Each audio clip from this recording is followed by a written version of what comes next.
vous ne connaissez pas. Quand je vous disais que je vois le Cameroun éclater en morceaux, vous ne compreniez pas. Voilà par où ça va passer. When I believe, always tell when I say I receive Cameroon inside some kind of war. Donnez-moi les oreilles. Et il n'y a que l'église combattante pour arrêter ça dans les lieux élevés. Now only church will stop all these things. Vous ne comprenez pas ce qu'il dit. Laisse-moi te dire que s'il y a guerre, tu ne viendras pas ici. If war there, you will not forgive me. S'il y a guerre, tu ne sortiras pas devant ta porte où tu es. Tu vas faire caca dedans. Tu vas faire pipi dedans. Tu n'auras pas de quoi préparer. Tu n'auras pas de pain à manger. Et le jour où il y aura même peut-être un petit cessez-le-feu, tu vas aller au marché. Tu vas trouver un doigt de plantain où les gens se bagarrent pour acheter. Et le doigt de plantain là, c'est 500 francs. Quand on parle des choses comme ça, tu me regardes comme si je suis en train de te raconter comment les anges ont dormi la nuit passée. Je te dis des choses qui sont déjà à ta porte. Et il n'y a que toi et moi qui pouvons prier et arrêter. Et je vais te dire que ces choses viennent de nous-mêmes. Lorsque vous avez mis dans votre constitution qu'il y a des halogènes et des autochtones, c'était donc ouvrir la porte à ce genre de choses. War not fine. Anytime a war day, all people be in danger and in trouble. Quand il y a guerre, tu ne peux pas aller à l'église. When war day, you not fit go church. Tu ne peux pas parler en langue. You not fit speak in tongues. Et à l'heure où je vois la situation, ça ne serait pas une affaire des militaires et les rebelles, ce serait tribu contre tribu. Ça va d'abord commencer comme une affaire politique, mais très vite, ça va devenir intertribal. Vous n'avez qu'à regarder les signes. J'ai dit assemblement l'autre jour, deux citoyens ont leurs problèmes et ça devient une affaire de détruire les boutiques de certaines tribus. Alors que c'est deux personnes qui ont eu leurs problèmes. Quand les gens partent à la télévision, disent que certains Camerounais ont envahi. Certains Camerounais sont étrangers dans le même pays.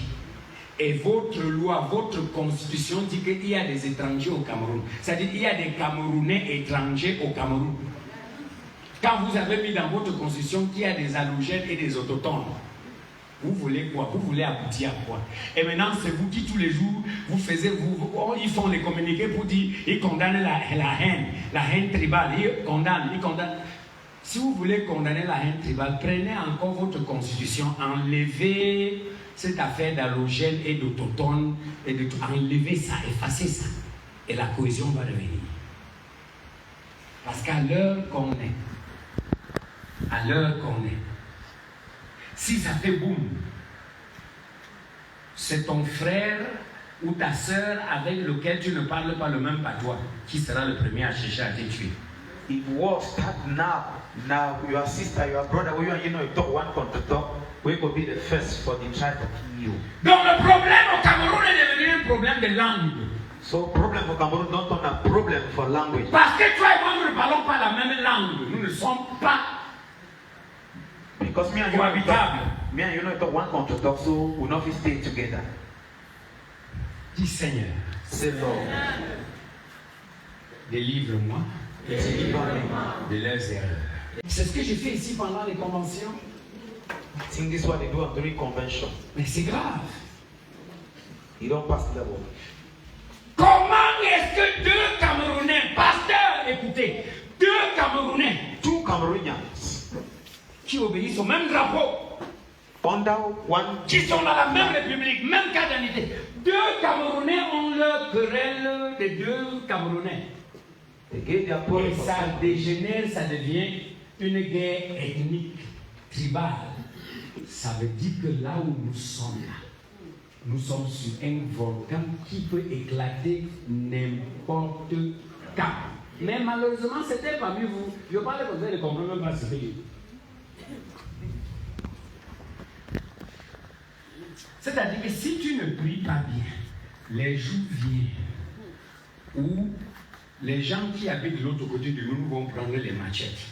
et ceux qui habitent de ce côté, parce qu'ils ne parlent pas le même patois, même comme c'est le même peuple, ils vont se rencontrer quelque part là-bas vers Irak, ils vont se découper. Au niveau de Baham, les Baham vont prendre les machettes et descendre vers Badjoun. Puisqu'il y a un peu de nuances dans leur Gomala, là, ils vont se découper. Les Bamejim vont monter vers les Bagans.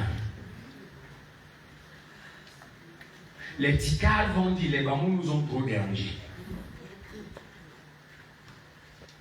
Le Cameroun est sur le volcan prêt à Bam.